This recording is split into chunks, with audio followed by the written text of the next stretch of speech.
दोस्तों आज की इस वीडियो में हम एक रोमांटिक ड्रामा मूवी को एक्सप्लेन करने वाले हैं और इस मूवी का नाम है ईवा। इस मूवी की कहानी में हम लोग एक खूबसूरत लड़की को देखेंगे। वो एक मॉडल के घर में नौकरानी का काम किया करती थी। वो मॉडल रोज रोज नए नए लड़कों को लेकर अपने घर में आती थी और उनके साथ इंटीमेट होती थी। वो नौकरानी जिसका नाम ईवा था, वो अपनी मालकिन की इंटीमेट होने की आवाजों को रोज रोज सुनती है। रोज रोज ऐसी आवाजों को सुनकर उसका मन भी इंटीमेट होने को करता है। इसलिए वो एक दिन जब उसकी मालकिन घर पर नहीं थी, वो अपने पड़ोस में काम करने वाले लड़के को अपने घर में बुलाती है। इसके बाद वो लड़का ईवा को रूम में लेकर जाता है। इसके बाद ये लोग यहाँ पर इंटीमेट होते हैं, लेकिन तभी ईवा की मालकिन यहाँ पर आ जाती है। इसके बाद इन तीनों के बीच में यहाँ क्या होता है ये हम देखेंगे आज के इस वीडियो में। तो चलिए मूवी को शुरू करते हैं। मूवी की शुरुआत में हम लोग ईवा नाम की एक मासूम सी लड़की को देखते हैं।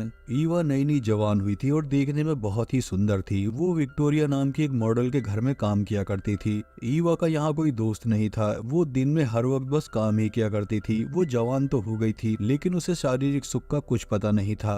रात में जैसे ही विक्टोरिया घर आती, ईवा अपने सारे कामों को खत्म करके अपने कमरे में आकर सो जाती। विक्टोरिया आज भी शूटिंग के लिए बाहर गई थी। यहाँ उसके साथ शूटिंग में विक नाम का एक लड़का और सील नाम की एक लड़की भी होती है। विक्टोरिया देखने में जितनी सुंदर थी, उसका जिस्म भी उतना ही कमसिन था। विक को देखकर वो उसकी तरफ अट्रैक्ट होने लगती है। वो विक को सीड्यूस करने की कोशिश करती है। वो विक के काफी क्लोज आकर शूटिंग करती है। विक्टोरिया की ये सारी हरकतें डायरेक्टर को बहुत पसंद आती है। अब डायरेक्टर उन तीनों को और भी क्लोज आने के लिए कहता है। जब इनकी शूटिंग खत्म होती है, तब विक्टोरिया विक को इशारा करके उसके पीछे आने के लिए कहती है। विक्टोरिया की हरकतों को देखकर विक समझ गया था कि उसे क्या चाहिए, इसलिए वो जल्दी जल्दी उसके पास जाता है। विक यहाँ आकर कुछ सोच पाता, इससे पहले ही विक्टोरिया उसे पकड़ लेती है। विक्टोरिया यहाँ विक के साथ इंटीमेट होना चाहती थी, लेकिन तभी डायरेक्टर का असिस्टेंट यहाँ आ जाता है, जो कि विक को ढूंढता हुआ यहाँ तक पहुँच गया था। विक्टोरिया जब बाहर निकलकर देखती है, तब असिस्टेंट कहती है, मैं विक को ढूंढ रही हूँ,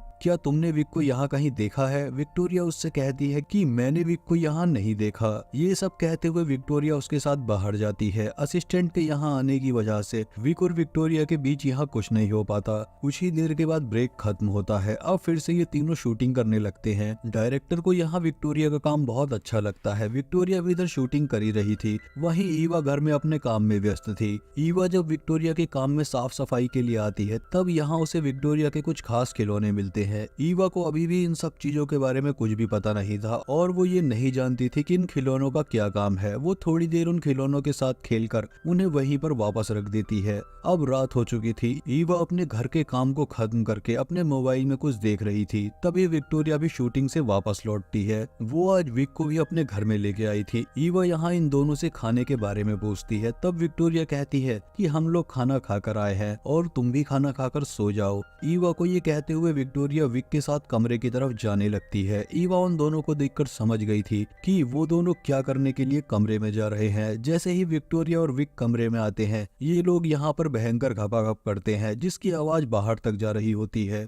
ईवा कान लगाकर उन आवाजों को सुनती है। उन आवाजों को सुनकर ईवा भी गर्म हो जाती है। वहीं अंदर विक विक्टोरिया के साथ कार्यक्रम में लगा था। वहीं हम लोग बाहर ईवा को देखते हैं। उन आवाजों को सुनकर ईवा का हाथ भी अपनी गुफा तक जाने लगता है। अगली सुबह जब ईवा ब्रेकफास्ट की तैयारी कर रही थी, तभी विक भी नीचे आता है और ईवा उसे यहाँ बैठकर नाश्ता करने के लिए कहती है, लेकिन विक यहाँ पर उसे घर का दरवाजा खोलने के लिए कहता है। ईवा जब दरवाजे को खोल रही थी, तभी विक उससे कहता है कि तुम देखने में बहुत ही सुंदर हो, तुम्हें देखकर ऐसा बिल्कुल भी नहीं लगता कि तुम एक नौकरानी हो। ईवा अपनी तारीफ सुनकर थोड़ा शर्माती है। इसके बाद वो विक को ये बताती है कि उसके पिता की मौत हो चुकी है, जिसकी वजह से मुझे अपने घर का खर्चा चलाने के लिए पढ़ाई छोड़कर ये काम करना पड़ रहा है। विक की बातों से हम लोग ये जान सकते हैं कि वो अब ईवा को पसंद करता है, लेकिन विक यहाँ ज्यादा कुछ बोलता नहीं है और यहाँ से चला जाता है। विक के यहाँ से जाते ही ईवा की नजर अपने सामने वाले घर पर पड़ती है। यहाँ एक लड़का अपने मालिक की गाड़ी धो रहा था। उस लड़के का नाम ली था। ईवा अक्सर ही उसे देखा करती थी। ये दोनों मन ही मन एक दूसरे को पसंद करने लगे थे। ये दोनों जब भी एक दूसरे को देखते थे, तो ये आपस में मुस्कुराते थे। ली जब ईवा को देख रहा था, तभी उसका मालिक उसे ऐसा करते हुए देख लेता है। इसके बाद मालिक ली के पास आकर उसे बहुत डांटता है और उसे अपना काम ध्यान से करने के लिए कहता है। ली को ऐसा डांट खाता हुआ देखकर ईवा को बहुत बुरा लगता है, लेकिन वो कुछ भी नहीं कर सकती थी। तभी विक्टोरिया ईवा को आवाज लगाती है। ईवा जल्दी से उसके कमरे में आ जाती है। विक्टोरिया ने अभी अपने कपड़े नहीं पहने थे, इसलिए ईवा अपनी नजरों को घुमाकर उससे बात करती है। वो विक के बारे में जानना चाहती थी। ईवा उसे बताती है कि विक सुबह ही यहाँ से चला गया था। इसके बाद विक्टोरिया नहाने चली जाती है। विक्टोरिया जब नहा रही होती है तब ईवा उसे छुप कर देखती है। असल में ईवा ये जानना चाहती थी कि गपागप करने के बाद शरीर कैसा दिखता है। उसी रात ली ईवा से मिलने के लिए आता है। ली यहाँ ईवा को बताता है कि मेरा मालिक हमेशा मुझे डांटता रहता है। जब वो ईवा से उसकी मालकिन यानी विक्टोरिया के बारे में पूछता है तो वो कहती है कि विक्टोरिया बहुत अच्छी है। ली यहाँ ईवा को बताता है कि मुझे ये बात पता है कि विक्टोरिया रोज किसी न किसी मर्द को लेकर इस घर में आती है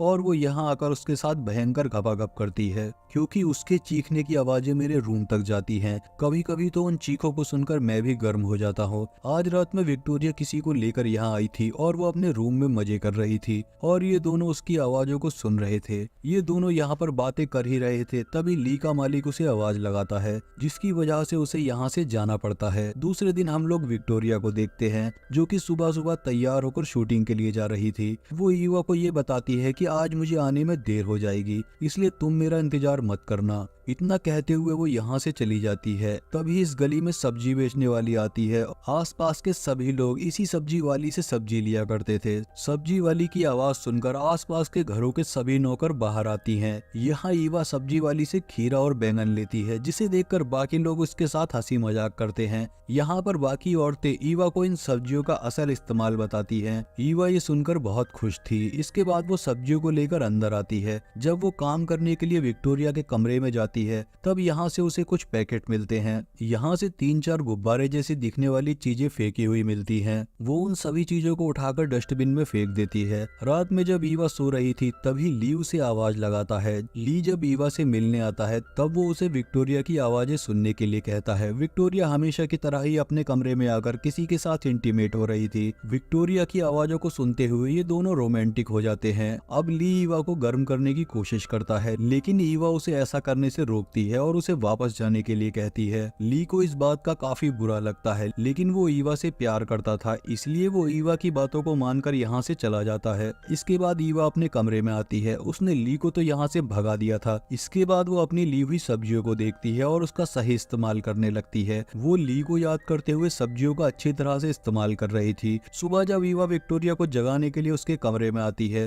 तभी ईवा विक्टोरिया के कमरे में सील को देखती है। इसका मतलब ये है कि रात में विक्टोरिया किसी लड़के के साथ नहीं बल्कि सील के साथ थी। ईवा नाश्ते के लिए बाहर आती है, लेकिन आकर वो देखती है कि दरवाजा फिर से बंद है और जब वो दरवाजे पर कान लगाकर सुनती है तब अंदर की आवाजों को सुनकर ये समझ जाती है कि विक्टोरिया को लड़के और लड़कियां दोनों पसंद है। कुछ देर उन दोनों की आवाजें सुनने के बाद ईवा नीचे आकर नाश्ता करने लगती है, लेकिन वो आवाजें अभी भी आ रही थी। जब वो लोग शूटिंग के लिए जाते हैं तब ली यहाँ आकर ईवा से माफी मांगता है। वो कहता है कि विक्टोरिया की आवाजों को सुनकर मैं थोड़ा रोमांटिक हो गया था, आगे से मैं तुम्हारे साथ वैसी कोई भी हरकत नहीं करूंगा। रात में ईवा फिर ली से मिलती है। ली यहाँ ईवा से कहता है कि मैं तुमसे बहुत प्यार करता हूँ। ईवा भी उससे कहती है कि मुझे भी तुम बहुत अच्छे लगते हो। ये दोनों यहाँ पर बातें कर ही रहे थे, तभी ईवा को विक्टोरिया के आने की आवाज सुनाई देती है, इसलिए वो यहाँ से ली को जाने के लिए कहती है। ली यहाँ से जा ही रहा था तभी विक्टोरिया ली को देख लेती है, लेकिन वो ईवा को इसके बारे में कुछ भी नहीं कहती। अगली सुबह विक्टोरिया नाश्ता करने के लिए नीचे आई थी। वो ईवा को यहाँ ये कहती है कि आज भी उसे आने में काफी देर हो जाएगी। नाश्ता करते हुए वो ईवा को काफी गंदी नजरों से देख रही थी। विक्टोरिया आज देर से आने वाली थी, इसलिए ईवा ने ली को यहाँ बुला लिया था। बातें करते हुए ये लोग काफी करीब आ जाते हैं। आज ली की ख्वाहिश पूरी होने वाली थी। ईवा भी रोज इस चीज के सपने देखा करती थी, लेकिन आज जब वो असली में ऐसा कर रही थी तब उसे वो मजा नहीं मिला जिसकी उसे उम्मीद थी। अगले दिन वो घर की साफ सफाई कर रही थी और वो पिछली रात ली की मेहनत से जरा सी भी खुश नहीं थी। इसके बाद वो विक्टोरिया के कमरे में आती है। वो यहाँ आकर ये सोचती है कि विक्टोरिया यहाँ कैसे अपने दोस्तों के साथ करती होगी। ये सब सोचते हुए ईवा अपने आप को सिड्यूस करती है। अब वो विक्टोरिया के बाथरूम में जाकर नहाने लगती है, लेकिन तभी विक्टोरिया घर में आ जाती है। जैसे ही वो अपने कमरे में आती है तभी बाथरूम में उसे ईवा दिखती है। वो यहाँ ईवा के भीगे बदन को देखकर उसे कुछ नहीं बोलती। वो यहाँ आकर ईवा को कुछ कपड़े पहनने के लिए देती है। ईवा पर ये कपड़े बहुत अच्छे लगते हैं। ईवा जब शीशे में देख रही थी तभी विक्टोरिया पीछे से आकर उसे छूती है। विक्टोरिया का ऐसा छूना उसे बहुत अच्छा लगता है। ईवा यहाँ विक्टोरिया के साथ काफी मजे करती है। इसके बाद वो ली को आज रात में मिलने के लिए कहती है। जैसे ही रात होती है ली उससे मिलने के लिए यहाँ आता है। यहाँ ईवा उसे अपने साथ इंटीमेट होने के लिए कहती है। ईवा की बातों को सुनकर ली उसके साथ करने में लग जाता है। वहीं इधर हम लोग विक्टोरिया को देखते हैं जो कि दरवाजे पर कान लगाकर इन दोनों की आवाजों को सुन रही थी, जैसा कि ईवा हमेशा विक्टोरिया की आवाजें सुना करती थी। अगले दिन विक्टोरिया ईवा को अपने पास बुलाकर ये कहती है कि मुझे तुम्हारे और ली के बारे में सब कुछ पता है और मैं ये भी जानती हूँ कि ली तुम्हें खुश नहीं कर पाता, इसलिए विक्टोरिया अब चाहती है कि ईवा और ली जब भी इंटीमेट हो वो लोग उसे भी अपने साथ शामिल करें। पहले तो ईवा विक्टोरिया को ऐसा करने के लिए मना करती है, लेकिन विक्टोरिया के बार बार कहने पर वो मान जाती है। इसके बाद ईवा ली को अपने पास बुलाती है। पहले तो ईवा उसके साथ करती है, इसके बाद विक्टोरिया भी यहाँ आती है। वो विक्टोरिया को यहाँ देखकर बहुत गुस्सा होता है क्योंकि ली एक शरीफ लड़का था। इसके बाद वो ईवा से कहता है कि मैं तुमसे बहुत प्यार करता हूँ लेकिन मैं ये सब नहीं कर सकता। इसके बाद वो ईवा से गुस्सा होकर यहाँ से चला जाता है। कुछ दिनों के बाद हम ईवा को विक्टोरिया के साथ बाहर जाते हुए देखते हैं। तभी यहाँ पर ली आता है। असल में विक्टोरिया को भी अपनी गलती का एहसास हो गया था और वो ली से माफी भी मांग चुकी थी। विक्टोरिया यहाँ ईवा को ली के साथ जाने के लिए कहती है। आखिर में ईवा को अपना प्यार मिल जाता है और ये मूवी यहीं पर खत्म हो जाती है।